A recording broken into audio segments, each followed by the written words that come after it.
Já pensou em ganhar até R$ 100 de bônus na tua primeira aposta? É isso que a KTO te oferece se você utilizar o nosso cupom FBOTECO. O link está aqui embaixo na descrição. E professor, uma coisa que aqui teve bastante comentário disso aqui durante a live, que é sobre como as igrejas evangélicas dominam aí a população mentalmente e como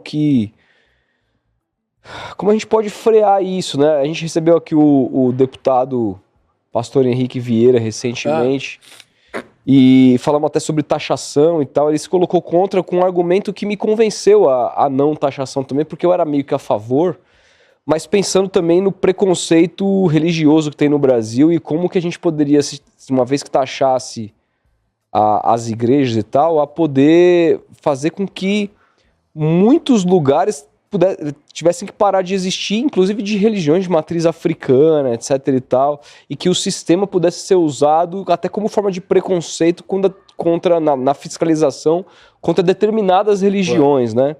E ele é um cara muito aberto também a outros aspectos religiosos, outras religiosidades, não só a religião cristã. A gente vê grandes mercadores da fé e pessoas que se enriqueceram. Estava vendo a fortuna, por exemplo, do Bispo Macedo. 2 bilhões de dólares. Nossa. Com igrejas em todo lugar, lugares fora do Brasil, etc. Um conglomerado gigantesco. E utilizando-se, não só ele, mas da política também, para disseminar uma certa maneira de viver, de costumes ali, bancadas evangélicas, neopentecostais dentro, fundamentalmente, do sistema político. Como que o Brasil é capaz de se livrar disso, de passar por cima disso, ou é uma briga perdida dada a nossa maneira, culturalmente, a maneira de olhar para o mundo? Vamos lá. Questão tão complexa. A batalha já está perdida. Mas talvez a guerra ainda possa ser remediada. Então vamos lá, vamos por partes. Eu estou terminando um livro agora, que deve ser publicado em outubro, novembro, pela editora Autêntica. E o livro se chama Plano de Poder, Teologia do Domínio, Extrema-Direita e Militarismo. E é esse o tema que eu discuto no livro. Levantando documentos inéditos e tentando compreender o que está acontecendo no Brasil. Não é de hoje, já tem décadas. Olha, em 2008, o Bispo Macedo, que você mencionou, Rodolfo, lançou um livro. Olha o nome do livro. Plano de Poder. Você pode falar qualquer coisa, você não pode dizer que ele foi sutil, não é isso? Sim. Na última página do livro, ele diz assim: somos hoje 40 milhões de evangélicos no Brasil. Ponto. Seria lamentável que esse potencial fosse desperdiçado. Nossa. Qual é o potencial? Político. 2008. Plano de Poder. Os cristãos, Deus, o subtítulo, Deus, os cristãos e a política. 2022, Nicolas Ferreira lançou um livro. Eu li. Vocês deveriam mandar para minha casa uma caixa de vinho de presente. O Nicolas Ferreira, O Cristão e a Política. Descubra como vencer a guerra cultural. No final do livro, diz o Nicolas Ferreira, o objetivo principal de escrever este livro é afirmar que hoje os cristãos, estamos em maioria no Brasil. Não precisamos de mais cristãos. Precisamos de pessoas que vivam de maneira cristã. Fevereiro de 2024, aqui, perto de vocês, na Avenida Paulista, Michele Bolsonaro toma o microfone e diz: por muito tempo fomos negligentes. Por muito tempo disseram que política e religião não deveriam se misturar. Aceitamos. Qual foi o resultado? O mal tomou. O mal tomou tudo. Mas chegou a hora da libertação. Sabe o que é isso, Rodolfo? Isso é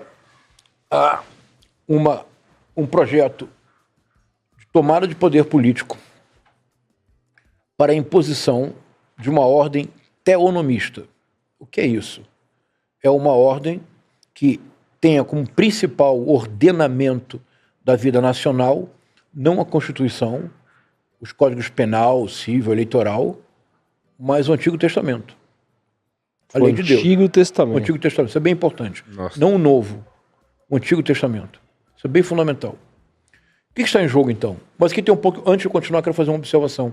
Para mim é realmente muito importante. E agora que eu tenho estudado muito o tema, e quando eu estudo um tema assim, eu procuro estudar tudo. Eu vou a culto, eu assisto na televisão, eu tenho escutado já há alguns anos, eu escuto muito louvor, gospel, evangélico, para realmente tentar entender. Então é indispensável fazer uma distinção rigorosa entre líderes religiosos inescrupulosos, pelos quais eu tenho um desprezo monumental. E eu posso citar nomes que eu não estou nem um pouco preocupado. Silas Malafaia, Marco Feliciano, Magno Malta, André Valadão, Damares Alves, Nicolas Ferreira. Do chapéu lá, o Valdemiro Santiago. Valdemiro Santiago. Esse cara, pra mim, é o esgoto da R.R. sociedade. Soares, que fundou a Universal junto com... Gabs de Alencar. É, R.R. Soares. a palavra é desprezo. Por quê? Porque são pessoas que, de maneira consciente, deturpam o repertório bíblico, para ganhos políticos e ganhos financeiros. Eu tenho enorme desprezo para essas pessoas. Por exemplo, a figura de um Silas Malafaia, para mim, é a encarnação do que há de demoníaco. Sem dúvida. Pensa na figura do Silas Malafaia. Os olhos faíscam de ira. O rosto é contraído de ódio. É. A palavra, não existe a possibilidade da linguagem do Silas Malafaia dizer a palavra amor. Seria contraditório com aqueles gritos eternos. É. Existe uma disciplina nos seminários que é a homilética, que é uma disciplina muito importante que ensina o pregador a pregar. Eu brinco dizendo que o Silas Malafaia não estudou homilética. Ele inventou uma nova disciplina, é a histérica. Porque o Silas Malafaia, ele só consegue pregar se ele estiver gritando, salivando, cuspindo e alvejando alguém. O Silas Malafaia, você olha para ele, sempre é um inimigo de plantão que ele está alvejando. Aquele homem é a encarnação do ódio, ou não? Perfeito. Concordo. É o oposto de um pastor Henrique Vieira, Muito. que é a própria imagem do amor. Não, eu fiquei impressionado. Foi uma das pessoas mais iluminadas que eu já tive Não é? a condição de É a própria imagem do conhecer. amor. Por exemplo, eu vi as sessões na Câmara em que as pessoas xingam o pastor Henrique Vieira, ele pede a palavra e diz, Senhor, eu não vou xingá-lo, porque o meu evangelho não me permite fazê-lo. Mas ao me xingar dessa maneira, o senhor que não me conhece, o senhor está diminuindo a imagem do parlamento brasileiro junto à população.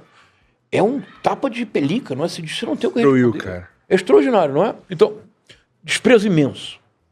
Agora, pela fé dos mais de 40 milhões de evangélicos, eu tenho um respeito crescente. Eu comecei a entender o que é a fé evangélica, eu não entendia. Por exemplo, eu sou de família católica. Você pergunta assim para alguém, qual é a sua religião?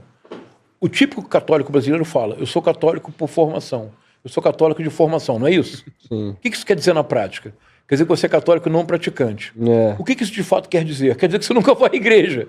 Quer dizer que para você a religião católica é apenas uma palavra que eventualmente você usa e você casa na igreja. E batiza o seu filho. É isso, não é? É. No momento de aflição, talvez você pense, a igreja, mas não existe evangélico de formação. Não existe evangélico não praticante. A fé evangélica é uma fé presencial. Ela molda o cotidiano das pessoas.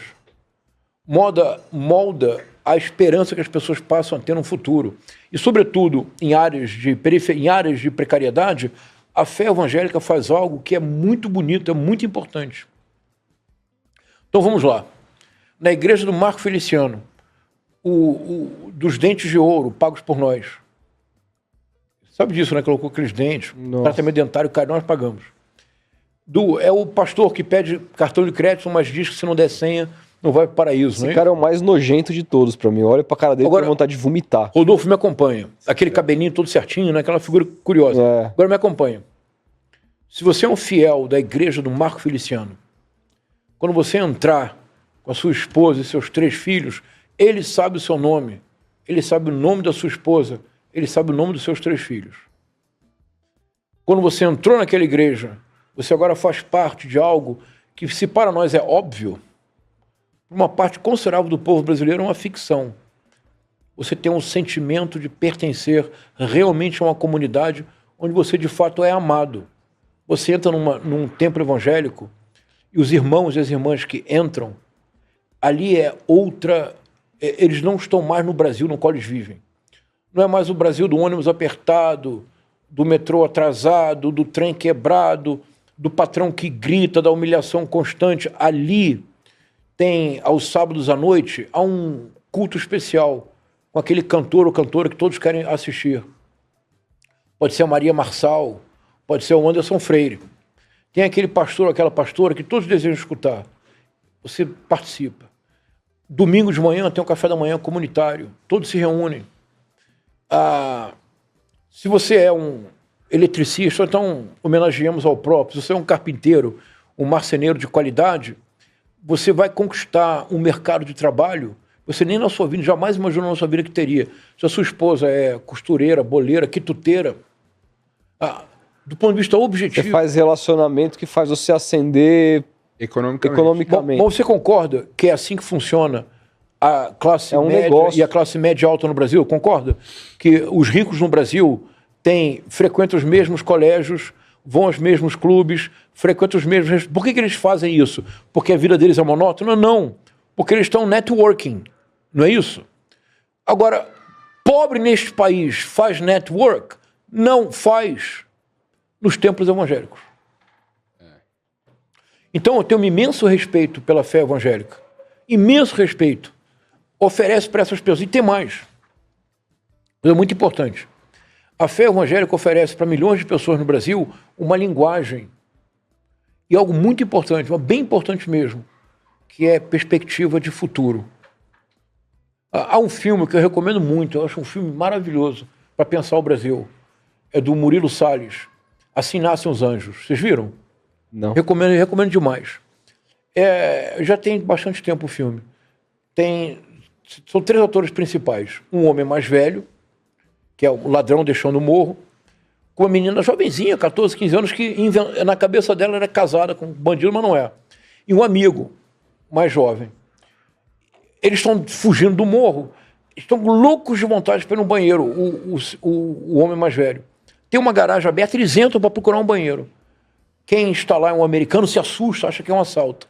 Ele se ofende por ele achar que é um assalto. É uma complicação, acabam sequestrando o americano e a família gringa. E sobem. É uma sucessão de acasos. É uma sucessão de agoras. É uma sucessão de presentes imediatos que não se relacionam entre si, desconexos. Bom, vou ter que contar no final do filme é uma tragédia, que é mais uma sucessão de acasos. Para muitos brasileiros, a vida é essa sucessão de agoras, é essa sucessão de acasos. Você pergunta assim, mas qual é o seu projeto de futuro? Ele não sabe, ele não responde. Porque para ter direito a ter um projeto de futuro, você tem que ter um mínimo no presente. Não pode ser o tempo todo um corre eterno. Se a sua vida é um corre eterno, você não tem tempo, você não tem futuro. Mas se o ser humano não tem futuro, ele pouco a pouco perde sua humanidade. E aí ele vai te responder assim, meu futuro está nas mãos de Deus. Exato.